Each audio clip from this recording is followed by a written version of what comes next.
बराह कल्प में होने वाले शिव जी के प्रथम अवतार से लेकर नवम ऋषभ अवतार तक का वर्णन।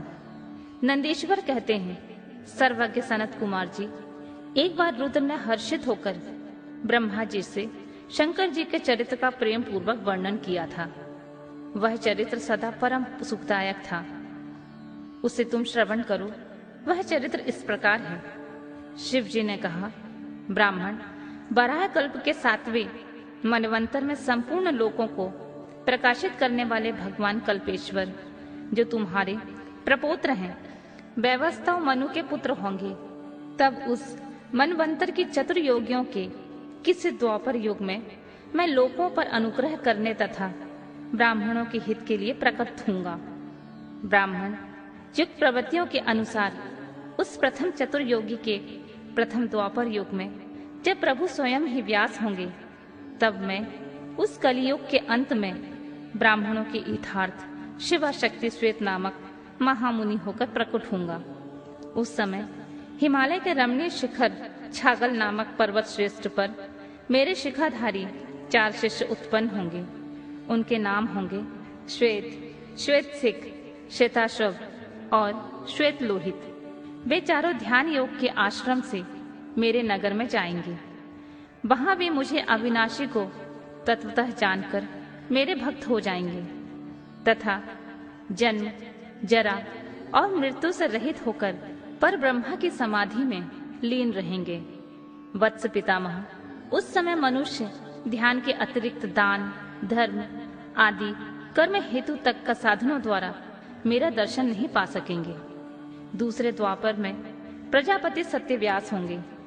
उस समय मैं कलयुग में सुतार नाम से उत्पन्न होऊंगा। वहां भी मेरे दुंदुभी, शतरूप, हर्षिक तथा केतुमान नामक 4 वेदवादी द्विज शिष्य होंगे। वे चारों ध्यान योग के बल से मेरे नगर को जाएंगे और मुझ अविनाशी को तत्वतः जानकर मुक्त हो जाएंगे। तीसरे द्वापर में जब भार्गव नामक व्यास होंगे, तब मैं भी नगर के निकट ही दमन नाम से प्रकट होऊंगा। उस समय भी मेरे विशोक, विशेष, विपाप और पापनाशन नामक 4 पुत्र होंगे। चतुरानन, उस अवतार में भी मैं शिष्यों को साथ लेकर व्यास की सहायता करूंगा और कलयुग में निवृत्ति मार्ग को सुदृढ़ बनाऊंगा। चौथे द्वापर में जब अंगिरा व्यास कहे जाएंगे, उस समय मैं सुहोत्र नाम से अवतार लूंगा। उस समय भी मेरे 4 योग साधक महात्मा पुत्र होंगे। ब्राह्मण, उनके नाम होंगे समुख, दुर्मुख, दुर्दुम और दुरितिक्रम। उस अवसर पर भी इन शिष्यों के साथ में व्यास जी की सहायता में लगा रहूंगा। 5वें द्वापर में सरिता व्यास नाम से कहे जाएंगे। तब मैं कंक नामक महातपस्वी योगी होऊंगा।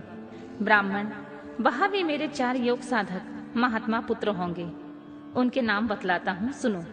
सनक, सनातन, प्रभावशाली सनंदन और सर्वव्यापक निर्मल और अहंकार रहित सनत कुमार। उस समय भी कंक नामधारी मैं सविता नामक व्यास का सहायक बनूंगा और निवृत्ति मार्ग को बढ़ाऊंगा।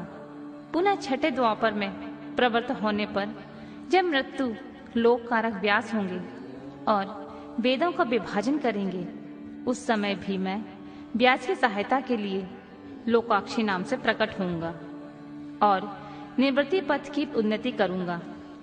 वहां भी मेरे 4 दृढ़व्रती शिष्य होंगे। उनके नाम होंगे सुधामा, बिरजा, संजय और विजय। विधे 7वें द्वापर के आरंभ में जब सतक्रतु नामक व्यास होंगे, उस समय भी मैं योग मार्ग में परम निपुण जैगे शब्द नाम से प्रकट होऊंगा और काशीपुरी में गुफा के अंदर दिव्य देश में कुशासन पर बैठकर योग को सुदृढ़ बनाऊंगा और शतक्रतु नामक व्यास जी की सहायता और संसार भय से भक्तों का उद्धार करूंगा। उस समय युग में भी मेरे शाश्वत योगेश, मेघवाह और सुवाहन नामक 4 पुत्र होंगे। 8वें द्वापर के आने पर मुनिवर वशिष्ठ वेदों का विभाजन करने वाले वेद व्यास होंगे। योगी वित्तम, उस युग में भी मैं दधि वाहन नाम से अवतार लूंगा और व्यास जी की सहायता करूंगा। उस समय कपिल, आसुरी, पंचशिख और शावल्य नाम वाले मेरे 4 योगी पुत्र उत्पन्न होंगे, जो मेरे ही समान होंगे। ब्रह्मा नवी चतुर्युगी के द्वापर युग में मुनि श्रेष्ठ सारस्वत नामक व्यास प्रसिद्ध होंगे। उन व्यास के निवृत्ति मार्ग की वृद्धि के लिए ध्यान करने पर मैं ऋषभ नाम से अवतार लूंगा। उस समय पराशर, गर्ग, भार्गव तथा गिरीश नाम के 4 महायोगी मेरे शिष्य होंगे। प्रजापति, उनके सहयोग से मैं योग मार्ग को सुदृढ़ बनाऊंगा। सब मुनि इस प्रकार का व्यास का सहायक बनूंगा। ब्राह्मण, उसी रूप में मैं बहुत से दुखी भक्तों पर दया करके उनका भव सागर से उद्धार करूंगा।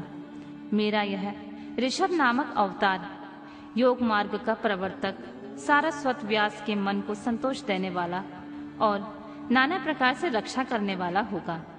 उस अवतार में मैं भैत्रायु नामक राजकुमार को, जो विष दोष से मर जाने के कारण पिता द्वारा त्याग दिया जाएगा, उसे जीवन प्रदान करूंगा। तदनंतर उस राजपुत्र की आयु के 16वें वर्ष में ऋषभ ऋषि, जो मेरे ही अंश हैं, उसके घर पधारेंगे। प्रजापति, उस राजकुमार द्वारा पूजित होने पर वे सदूपधारी कृपालु मुनि उसे राजधर्म का उपदेश करेंगे। तत्पश्चात वे दीन वत्सल मुनि हर्षित चित्त से उसे दिव्य कवच, शंख और संपूर्ण शत्रुओं का विनाश करने वाला एक चमकीला खड़ग प्रदान करेंगे।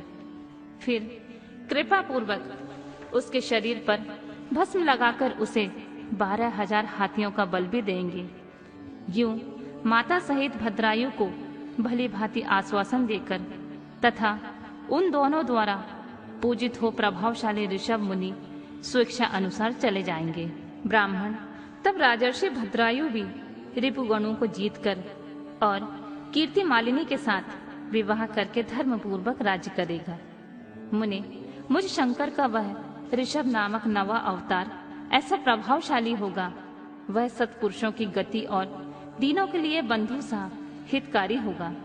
मैंने उसका वर्णन तुम्हें सुना दिया है। यह ऋषभ चरित्र परम पावन, महान तथा स्वर्ग, यश और आयु को देने वाला है, अतः इसे प्रयत्न पूर्वक सुनाना चाहिए।